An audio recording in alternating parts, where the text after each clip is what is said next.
Ladies and gentlemen, the President of the United States.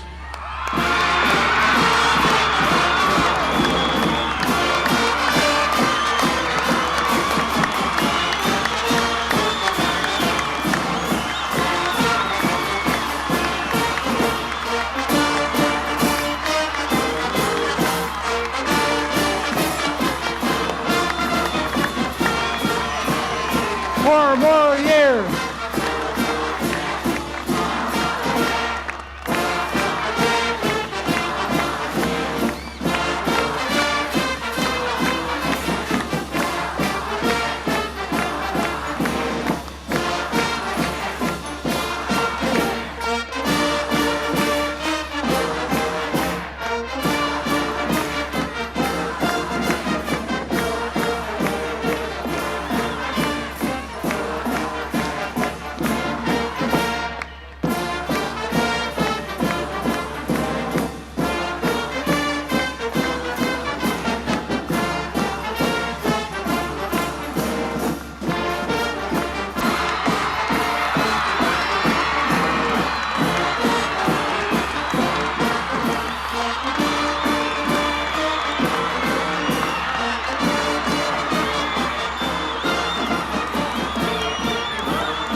The wonderful honor of introducing to you the spark plug of that new awakening, the President of the United States, Ronald Reagan.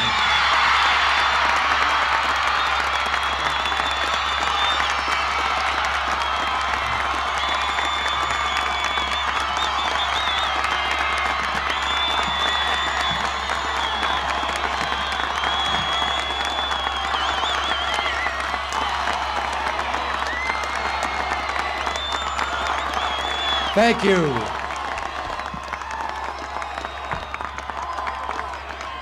Thank you very much. Thank you.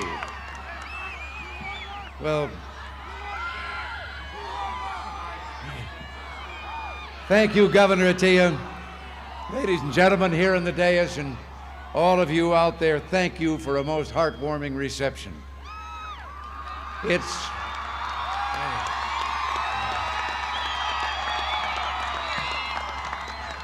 It's great to be back.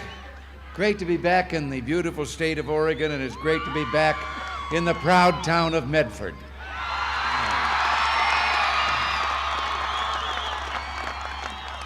You know, there's something healthy about this part of the country where so many live close to the land, growing fruit, farming, mining, lumbering. It's a life that produces qualities like character and self-reliance. Indeed, I can think of a few liberal Democrats that I wish could come here to see it and then stay. But no, wait a minute. You're right. That wouldn't be fair to the people of this good town.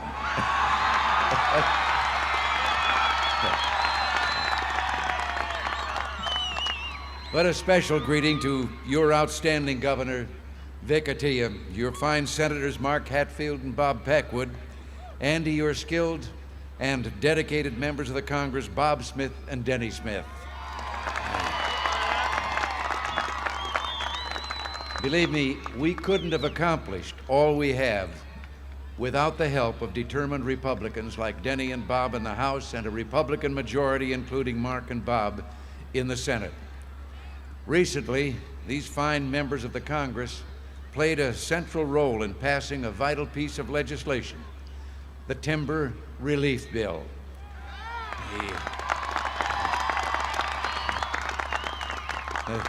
The timber industry here in the Pacific Northwest has seen more than its share of hard times, and this legislation will enable the industry to gain the full benefits of our economic expansion. For thousands, this bill will mean more jobs, more opportunity, and renewed hope. And I'm happy to tell you that just a few days ago, last week, I signed that timber bill into law.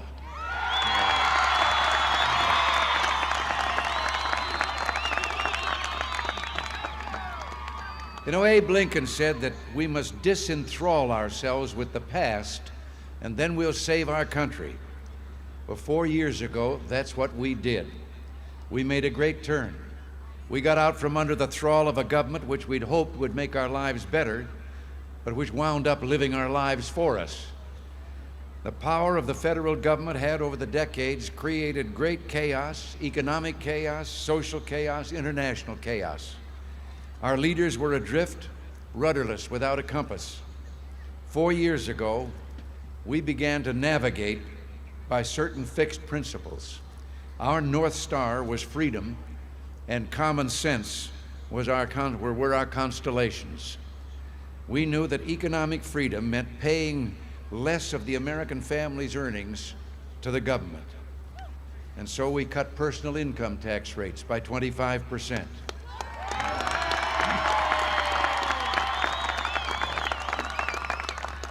We knew that inflation, the quiet thief, was stealing our savings, and the highest interest rates since the Civil War were making it impossible for people to own a home or start an enterprise. We knew that our national military defense had been weakened, so we decided to rebuild and be strong again.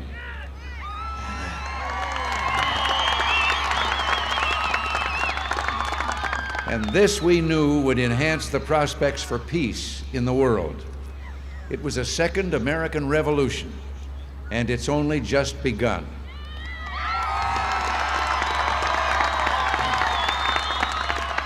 But what already has come of our efforts? A great renewal. America is back, a giant re-emergent on the scene, powerful in its renewed spirits, powerful in its economy, powerful in the world economy, and powerful in its ability to defend itself and secure the peace.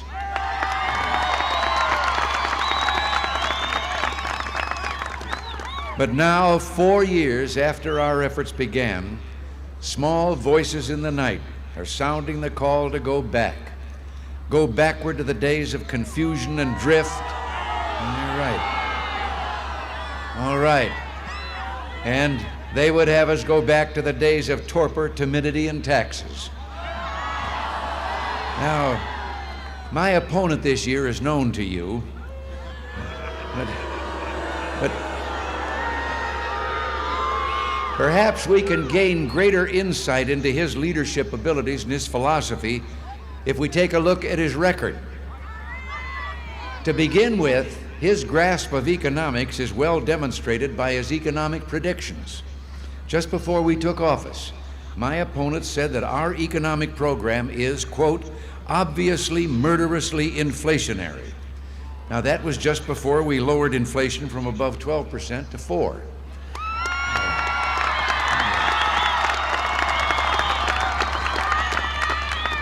Just after our tax cuts, he said the most he could see was, quote, an anemic recovery.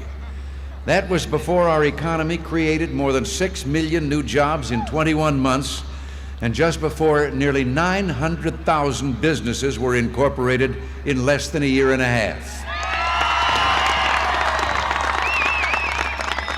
My opponent said that our policies would deliver a misery index the likes of which we haven't seen in a long time.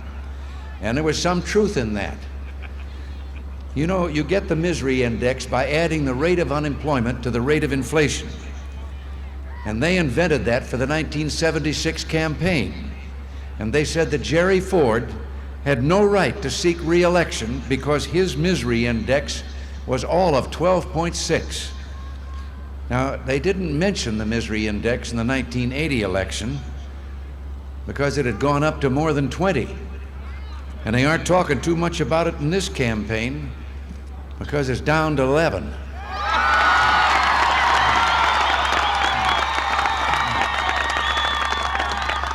My opponent said that decontrol of oil prices, which is one of the first things we did, would cost American consumers more than $36 billion a year.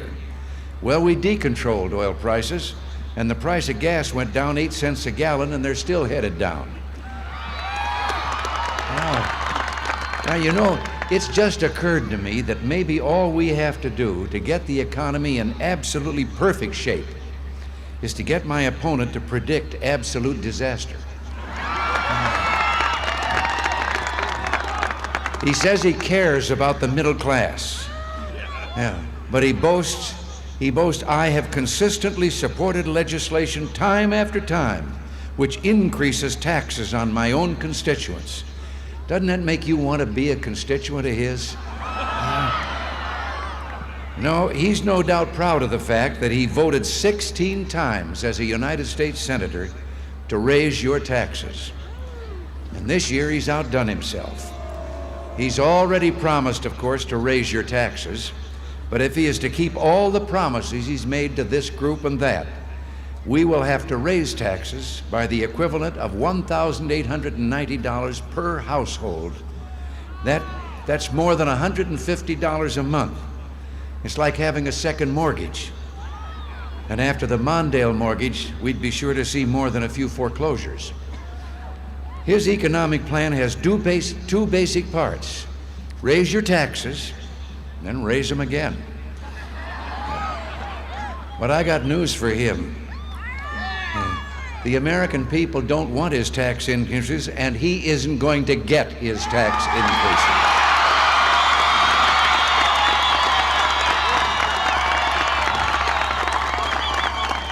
His tax plan would would bring our recovery to a roaring halt.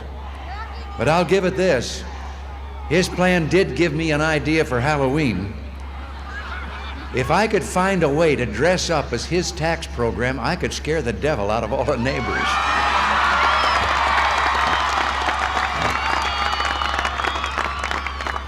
The difference between us is simply this. He sees an America in which every day is tax day, April 15th. We see an America in which every day is the 4th of July, Independence Day.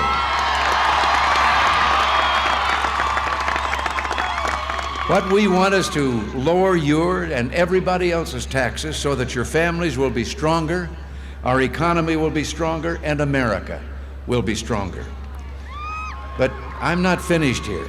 I'm proud to say that during these last 4 years, not 1 square inch of territory has been lost to communist aggression.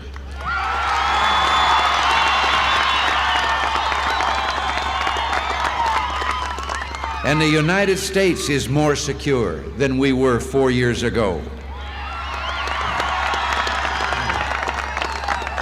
I know they were complaining because they thought maybe I was speaking too harshly to the Russians, but on the other hand, maybe we got their attention. But there's so much more to say about our opponent. His grasp of foreign affairs is demonstrated by the following. Some time back, he said the old days of a Soviet strategy of suppression by force are over.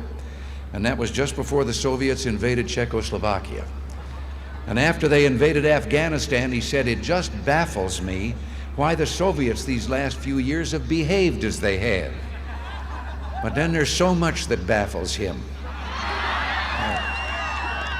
1 year ago, we liberated Grenada from communist thugs who had taken that country over in a coup.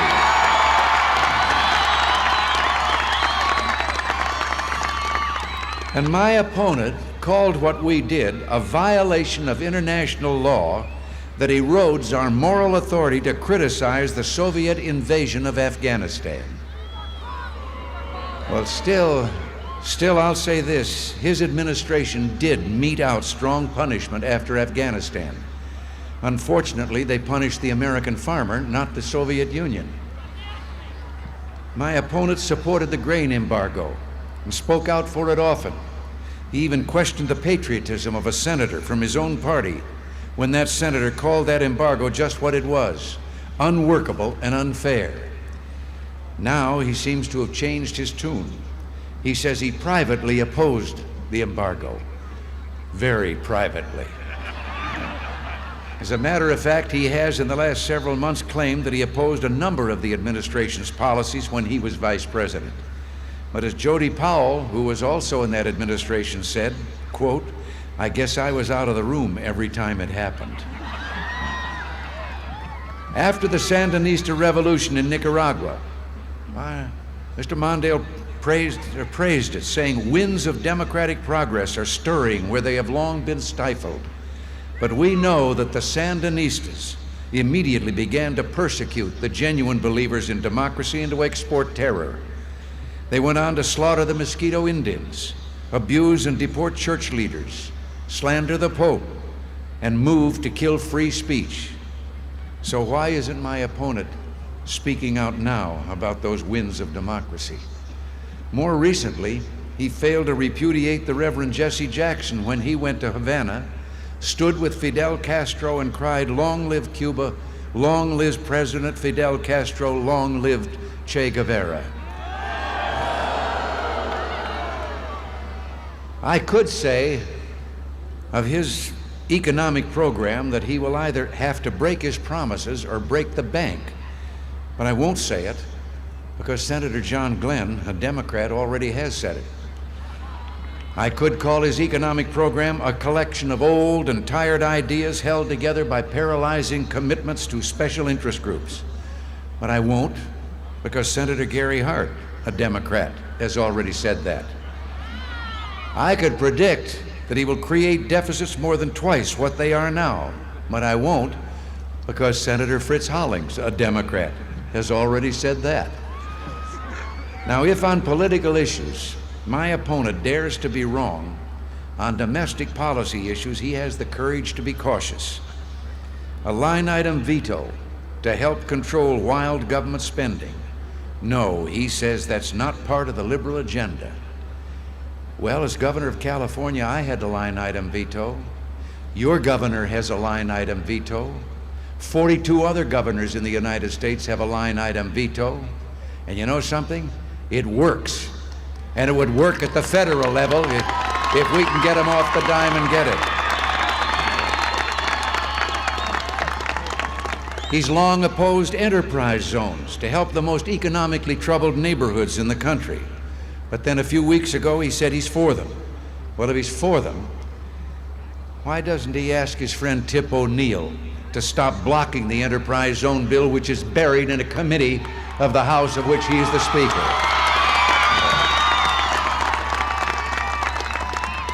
This month, an American woman walked in space, the first to do so. Catherine Sullivan made history, and she returned to a space shuttle in which some of the great scientific and medical advances of the future are being made and will be made. Ours, cures for diabetes and heart disease may be possible up there. Advances in technology and communication. And that's why I support the space shuttle. But my opponent personally led the fight against it and called it a horrible waste and tried to keep it from even being put into effect. The truth is that my opponent's campaign, if it were a television show, it would be, let's make a deal. You get to trade your prosperity for whatever is behind the curtain. If his campaign were a Broadway show, it would be promises, promises. And if his administration were a novel, it would only have a happy ending if you read it from the back toward the front. Now, I've probably been going on too long here, but but the point is we made a great turn in the road in 1980.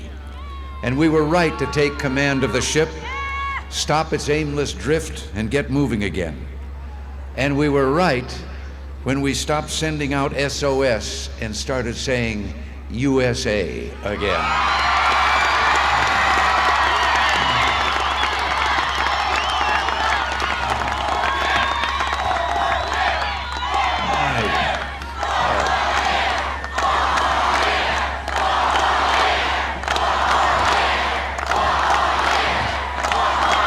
Thank you. Thank you.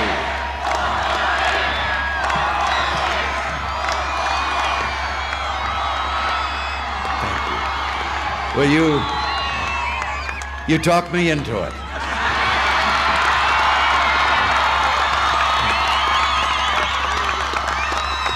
And let me say here that the 1984 election isn't just a partisan contest. I was a Democrat once for a great part of my life, and I always respected that party. But in those days, its leaders weren't in the blame America first crowd. Its leaders were men like Harry Truman, men who understood the challenges of the times. They didn't reserve all their indignation for America. They knew the difference between freedom and tyranny, and they stood up for the one and they damned the other. To all the good Democrats who respect that tradition, I say, you are not alone. You're not without a home. We're putting out our hands and we're asking you, and I hope there are many in the crowd, come walk with us down this new path of hope and opportunity, and in a bipartisan way, we'll save this country.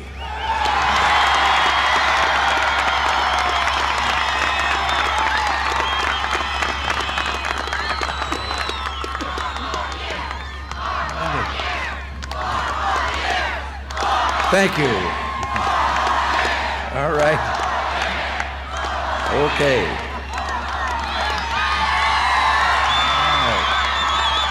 All right. And now let me say something. I got interrupted trying to say this last night. Ran out of time.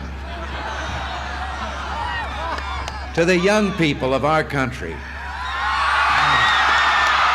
Look at that.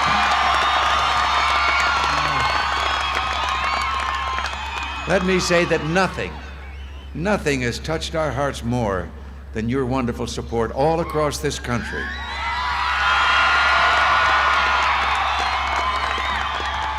And you are what this election is all about. It's your future that we care so much about. I didn't get a chance to say it last night, but my next line was going to be, your generation is something special.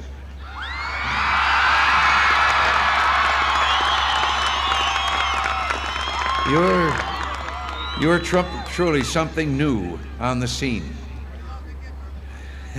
Your idealism and your love of country are unsurpassed. And I consider it our highest duty to make certain that you have an America that is every bit as full of opportunity, hope, confidence, and dreams as we had when we were your age.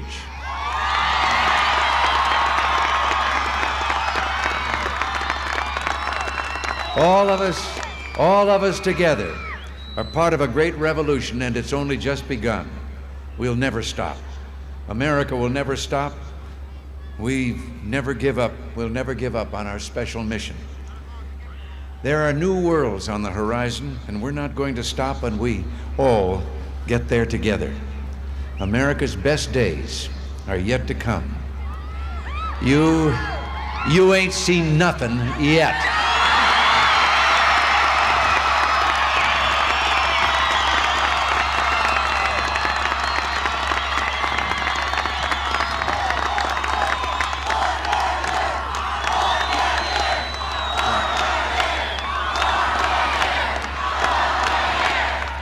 Thank you.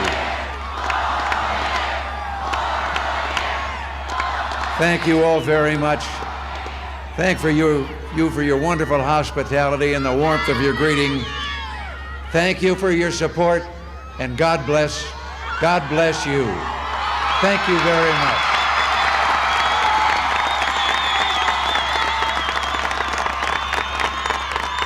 Thank you. Mr.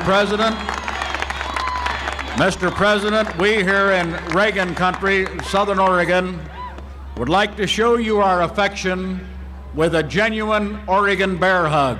And here to present that Oregon bear hug is the Medford Huggy Bear.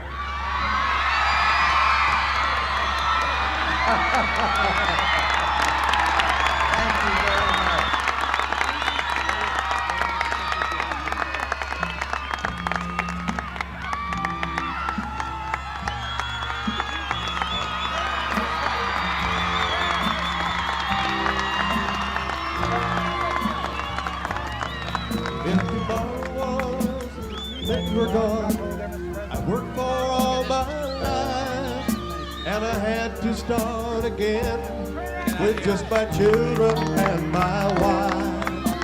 I thank my lucky stars to be living here today, 'cause the flag still stands for freedom, and they can't take that away.